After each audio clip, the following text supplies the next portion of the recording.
ஒரு கணவனும் மனைவி ரெண்டு பேரும் சேர்ந்து தொழக்கூடிய ஒரு இன்பத்தை விட உலகத்தில் அல்லாவிற்கு வேறு என்ன இன்பம் இருக்கிறது சகோதரர்களே?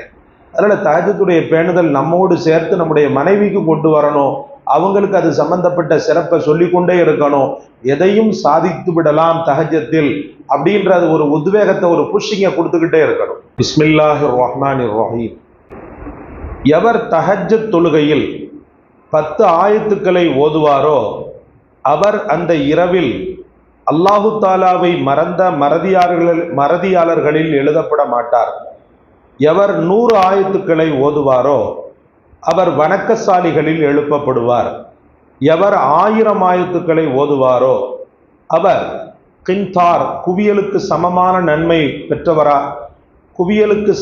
நன்மை பெற்றவர்களில் எழுதப்படுவார் என்று ரசூலுல்லாஹி ஸல்லல்லாஹு அலைஹி வஸல்லம் அவர்கள் கூறியதாக ஹஜ்ரத் அப்துல்லா இப்னு அம்ர் இப்னு ஆஸ் ரலியல்லாஹு அன்ஹுமா அவர்கள் அறிவிக்கிறார்கள்.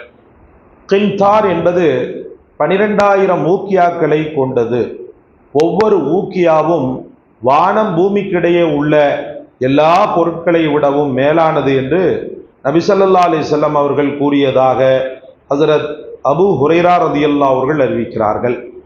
ஒரு மனிதர் இரவில் எழுந்து தன் மனைவியை எழுப்பிவிட்டு அவரும் அவரது மனைவியும் குறைந்தது 2 ரக்காத்து தஹஜ்ஜத் தொழுதால் அந்த இருவரும் அதிகமாக திக்ரு செய்வோரில் எழுதப்படுவர் என்று நபி ஸல்லல்லாஹு அலைஹி வஸல்லம் அவர்கள் கூறியதாக ஹஜ்ரத் அபூ சயீத், ஹஜ்ரத் அபூ ஹுரைரா ரலியல்லாஹு அன்ஹுமா அவர்கள் ஆகிய இருவரும் அறிவிக்கிறார்கள். அபூ தாவூத். அல்லாஹ்வின் நல்லடியார்களே, தானோடு சேர்ந்து தன்னுடைய குடும்பத்தாரையும் இரவு வணக்கத்திற்காக உத்வேகப்படுத்துவதன் சிறப்பை இந்த ஹதீஸ்கள் நமக்கு எடுத்து எம்புகின்றன. உலக வாழ்க்கையில அல்லாஹ் தரக்கூடிய ஒரு பேருபகாரம் ஒரு வணக்கசாலியாக ஒரு மூமினை ஆக்குவது. அந்த வணக்கசாலிகள்லையும் யாருமே செய்யாத ஒரு அற்புதமான வணக்கசாலியாக அவனை ஆக்குவது. யாருமே செய்யாதன்னா பெரும்பாலும் செய்யாத. தஹஜ்ஜத்தை பொறுத்தவரை எல்லா மக்களும் தொழுவதில்லை. ஒரு சில குறிப்பிட்ட மக்களை தவிர வேறு எல்லாரும் பார்த்தீங்கன்னு சொன்னா தஹஜ்ஜத்துடைய பேணுதல் இல்லாம தான் இருப்பாங்க. ஃபஜ்ர் தொழுகையே ஒன்ன பாரு என்ன பாருன்னு இருக்கும். தஹஜ்ஜத்தை போய் எங்க போய் தேடுறது? இந்த மஹல்லால எத்தனை மக்கள் இருக்கிறோம், எல்லா மக்களுமா ஃபஜ்ர் தொழுகைக்கு வந்திருக்கிறாங்க.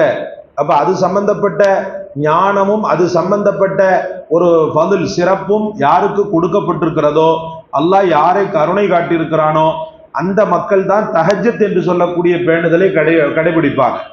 இவர் என்ன பண்றாருன்னா தன்னுடைய நன்மையோடு தன்னுடைய மனைவிக்கு நன்மை கிடைக்கணும்னு சொல்லி அவங்களையும் உத்வேகப்படுத்துறார். அப்படி அவர் படுத்தும் போது அல்லாஹ் ரப்புல் ஆலமீன் ஒரு மிகச்சிறந்த கூலி அந்த 2 பேருக்குமே தர்றான். தவிர உலக மக்கள்ல தஹஜ்ஜத்தை மட்டும் தொழுதுகிட்டு இருக்கக்கூடிய உலக மக்கள்ல தஹஜ்ஜத் தொழக்கூடிய அந்த மக்களை அல்லாஹு தாலா அப்படியே தரம் பிரித்து பார்க்க சொல்லி அந்த மலாயிக்கத்துமார்கள் அல்லாஹ்விடத்துல அந்த பட்டியலை கொண்டு போகும்போது அந்த குடும்பம் எந்த அளவுக்கு விமோச்சனம் பெறும். ஒரு கணவனும் மனைவி 2 பேரும் சேர்ந்து தொழக்கூடிய ஒரு இன்பத்தை விட உலகத்தில் அல்லாஹ்விற்கு வேறு என்ன இன்பம் இருக்கிறது சகோதரர்களே? அதனால தஹஜ்ஜுடைய பேணுதல் நம்மோடு சேர்த்து நம்முடைய மனைவிக்கு கொண்டு வரணும். அவங்களுக்கு அது சம்பந்தப்பட்ட சிறப்பை சொல்லிக்கொண்டே இருக்கணும். எதையும் சாதித்து விடலாம் தஹஜ்ஜத்தில் அப்படின்றது ஒரு உத்வேகத்தை, ஒரு புஷ்ஷிங்கை கொடுத்துக்கிட்டே இருக்கணும். அல்லாஹ் உங்களுக்கும் எனக்கும் தௌஃபீக் செய்வானாக. இந்த காணொளி உங்களுக்கு பிடிச்சிருக்குன்னு நினைக்கிறேன். பிடிச்சிருந்தா லைக் பண்ணுங்க, ஷேர் பண்ணுங்க, சப்ஸ்கிரைப் பண்ணுங்க. எல்லாவற்றை விட மேலாக இந்த வஸீஃபாவை கண்டெடுத்து தங்களுக்கு சொன்ன எமக்காக துஆ செய்ய மறந்துடாதீங்க. ஜஸாக் அல்லாஹ். அஸ்ஸலாமு அலைக்கும் வரஹ்மத்துல்லாஹ்.